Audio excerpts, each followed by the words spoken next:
Good morning students. आज हम कक्षा 10वीं में पढ़ेंगे बच्चों कविता अट नहीं रही है। कविता अट नहीं रही है निराला जी द्वारा रचित। जैसा कि हमने पहले कविता पढ़ी है इनकी उत्साह, ये दूसरा भाग है इनका अट नहीं रही है। अब अट नहीं रही है क्या का अर्थ यहाँ पर क्या है कि समा नहीं रही है। अब क्या नहीं समा रही, इन्होंने इस कविता में प्रकृति की सुंदरता का वर्णन किया है।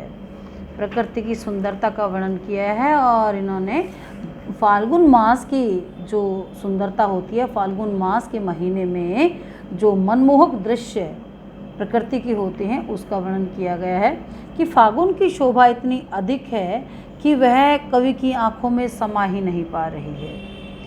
कहीं मंद हवाएं हैं, कहीं सुगंधित हवाएं हैं, कहीं सुहाना वातावरण है, कहीं पक्षियों की चहचहाट है, कहीं रंग बिरंगे पत्ते हैं, कहीं फूल हैं और ऐसी शोभा चारों तरफ बिखरी हुई है कि कवि उसको बार बार देखता है तो उसके मन में वो चीज़ें समाई नहीं रही हैं, आंखों से बाहर या मन से बाहर झलक उठती हैं। तो उसी के बारे में कवि ने प्रकृति की सुंदरता के बारे में ही फाल्गुन के महीने का सुंदरता का वर्णन करते हुए कवि ने यहाँ पर कहा है अट नहीं रही है, अट नहीं रही है, आभा फागुन की तन सट नहीं रही है।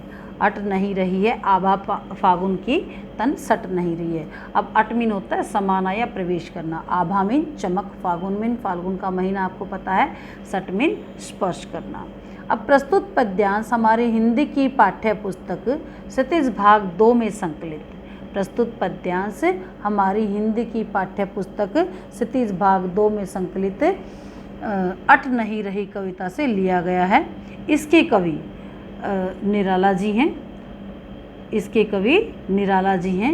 ये फागुन के महीने की सुंदरता का वर्णन करते हुए कहते हैं कि मेरे मन में फागुन की जो सुंदरता है, फागुन के महीने में जो पेड़ पौधों की रंगत है या वो जो हरियाली है, उनकी जो खुशबू है वो मेरे मन में समा नहीं रही है, क्योंकि उल्लास और मस्ती चारों तरफ छाई हुई है और फागुन में प्राकृतिक उपमानों का सौंदर्य इतना अनुपम होता है, इतना सुगंधित होता है कि वो आसानी से हर एक इंसान को अपनी तरफ आकर्षित कर सकता है। सुगंध भरा हुआ होता है, सुगंध युक्त होता है, वह पूरी तरह से सुंदर एवं हृदय को स्पर्श करने वाला होता है और सभी जो व्यक्ति हैं वो उस सुंदरता को देखते हैं तो किसी के भी मन में वो सुंदरता समा नहीं रही है। अब ये तात्पर्य यहाँ पर कवि का है कि जो भी उसको मन के भावों से देखता है, ऐसे तो हम जैसे हेलन केलर ने अपनी एक कविता में कहा है कि इंसान बहुत कुछ देखकर भी अनदेखा कर देता है। बहुत बड़ी बात है ये बच्चों, इंसान बहुत कुछ देखकर भी अनदेखा कर देता है। अब बहुत सारे इंसान प्रकृति को देखते हैं लेकिन फिर भी उसको वो अनदेखा करते हैं क्योंकि वो उसको महसूस नहीं करते। अब कवि यहाँ पर प्रकृति की सुंदरता को महसूस करता है तो वो उसको इतनी असीम लगती है, इतनी अनंत लगती है, इतनी ज़्यादा लगती है कि उसके मन में वो समाती ही नहीं है बल्कि उसकी आंखों से वो छलक जाती है। तो अट नहीं रही है, आभा फागुन की तन सट नहीं रही है। यहाँ पर कवि का कहने का तात्पर्य ये है कि जो प्रकृति की सुंदरता है वो मेरे मन में समा नहीं रही है। जो फागुन के महीने की जो प्रकृति की सुंदरता है वो मेरे मन में समा ही नहीं रही है। मेरे मन को इतना स्पर्श कर रही है, मेरे मन को इतना छू रही है कि वो मेरी आँखों से ही बाहर निकल रही है। कहीं सांस लेते हो घर घर भर देते हो, उड़ने को नभ में तुम पर कर देते हो। कहीं सांस लेते हो घर घर भर देते हो, उड़ने को तुम नभ में पर कर देते हो। आँख हटाता हूँ तो हट नहीं रही है, आँख हटाता हूँ तो हट नहीं रही है, आभा फागुन की तन सट नहीं रही है।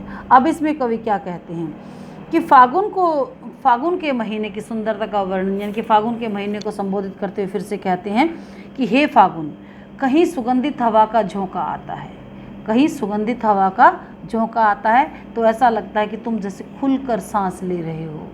तुम्हारी सुंदरता प्रत्येक घर में लहला रही है। लोगों के घरों में रंग बिरंगे फूल खिले हुए हैं जिनसे उनकी शोभा और ज़्यादा बढ़ गई है। वातावरण में तुम ऐसी मादकता भर देते हो कि आकाश में पक्षी चहचहाने लगते हैं, अपने पंख फैलाकर फड़फड़ाने लगते हैं और जो नहीं पंख फैलाकर फड़फड़ाते वो आकाश में उड़ने को आतुर हो जाते हैं।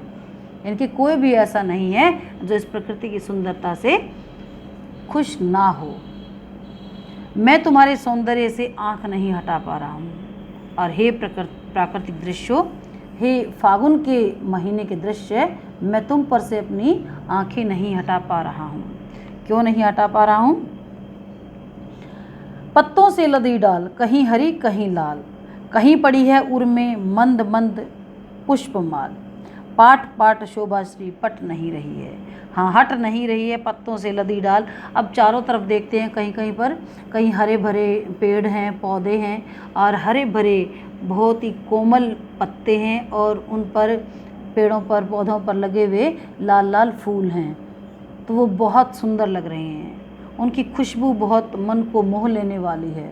सुगंधित वातावरण है चारों तरफ। तो इन्होंने कहा कि फागुन में वृक्षों पर नए पत्ते आ जाते हैं और कहीं पर हरे पत्ते हैं तो कहीं पर उन पर लाल लाल फूल शोभायमान हो रहे हैं। कहीं वृक्षों के गले में मंद मंद सुगंध वाली फूल मालाएँ दिखाई दे रही हैं। अब फूल मालाएँ कोई डालता नहीं उन पर आकर। अब पौधे जो हैं एक दूसरे के साथ इस तरह से घुल मिल जाते हैं, ऐसा लगता है कि जैसे एक पौधे पर फूल खिले हुए हैं और दूसरे पर वो लदे हुए हैं। एक दूसरे के गले में वो आपस में मालाएं डालते दिखाई दे रही हैं। इनके फूल एक दूसरे पर गिरे हुए नज़र आते हैं। आशय यह है कि किसी वृक्ष पर सुगंधित फूल उगाए हैं और जगह जगह पर सौंदर्य राशि इतनी खिल उठी, इतनी बिखरी हुई है कि कवि की आंखों में वो समा ही नहीं पा रही है। चारों तरफ हर जगह प्राकृतिक सुंदरता बिखरी हुई है और कवि की आंखों में समा नहीं पा रही है, कवि के मन में भी वो समा नहीं पा रही है। इनकी असीम सुंदरता, प्राकृतिक दृश्यों की असीम सुंदरता का वर्णन यहाँ पर किया गया है। तो बच्चों, हमने ये पढ़ी है कविता अट नहीं रही है। इसमें फागुन मास की प्रकृति की जो सुंदरता है उसका वर्णन कवि ने यहाँ पर किया है कि चारों तरफ फागुन मास में इतनी हरियाली, इतनी, क्योंकि पतझड़ का मौसम चला जाता है और नव पल्लवन होता है, नए पत्ते पेड़ों पर आते हैं और नए पत्ते पेड़ों पर आते हैं, आम पर अमराइयाँ आती हैं और जो भीनी भीनी खुशबू है वो चारों तरफ फैल जाती है। पौधों की जो हरे भरे पेड़ पत्ते हैं और जो फूल हैं उनकी सुगंध चारों तरफ वातावरण में फैल जाती है। जहाँ पर भी सांस लेते हैं वहीं पर वो खुशबू आती है और घरों में भी उसकी खुशबू भीनी भीनी आने लग जाती है, जिसके चारों तरफ आसपास में पेड़ पौधे होते हैं वो। तो बच्चों, इससे हमें एक संदेश और भी मिलता है कि अभी पतझड़ का मौसम जो है कुछ दिनों बाद अभी आएगा और फिर चला भी जाएगा, लेकिन अभी जो पौधारोपण का समय, बारिश का जो समय आया है उसमें आप जी भर कर पेड़ लगाइए। तो हमें इस कविता से ये भी संदेश मिलता है कि हमें पेड़ पौधों को लगाना चाहिए, क्योंकि पेड़ ही हमारे जीवन का आधार हैं। इन्हीं के सहारे हम जीवन में सांस ले सकते हैं, इन्हीं से हमारी हवा शुद्ध होती है, इसी से हमें बहुत सारी औषधियाँ मिलती हैं। तो पेड़ तो हमारे जीवन के आधार हैं। प्राकृतिक चीज़ों को हमें नष्ट ना करके उनकी रक्षा करनी चाहिए, उनकी सुरक्षा करनी चाहिए और ज़्यादा से ज़्यादा मात्रा में हमें पेड़ लगाने चाहिए। तो इस कविता के माध्यम से हमें ये भी संदेश मिलता है। और इसका जो काव्य सौंदर्य है बच्चों, वो मैं आपको बता देती हूँ। अब काव्य सौंदर्य क्या है?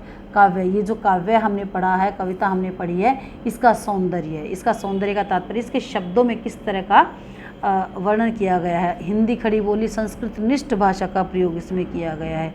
हिंदी खड़ी बोली है लेकिन साथ में संस्कृत निष्ठ शब्दों का प्रयोग इसमें किया गया है। अब माधुर्य गुण से सुसज्जित ये कविता है। माधुर्य गुण है इसमें, श्रृंगार रस का भी वर्णन इसमें मिलता है और शब्द संयोजन है वो बहुत ही भावानुकूल है। प्राकृतिक दृश्यों का इसमें वर्णन किया गया है और अनुप्रास अलंकार की छटा निराली है। अनुप्रास अलंकार, अब जैसे पर है, घर घर है, इसमें पुनरुक्ति प्रकाश भी आपको देखने को मिलता है।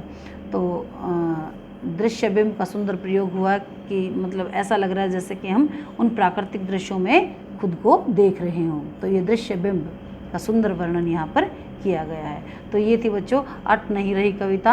अब इस कविता को आप ध्यान से सुनेंगे और इसकी व्याख्या लिखने का प्रयास करेंगे। हम नेक्स्ट लेक्चर में उत्साह और अट नहीं रही दोनों कविताओं से संबंधित प्रश्नोत्तर हल करेंगे। Thank you.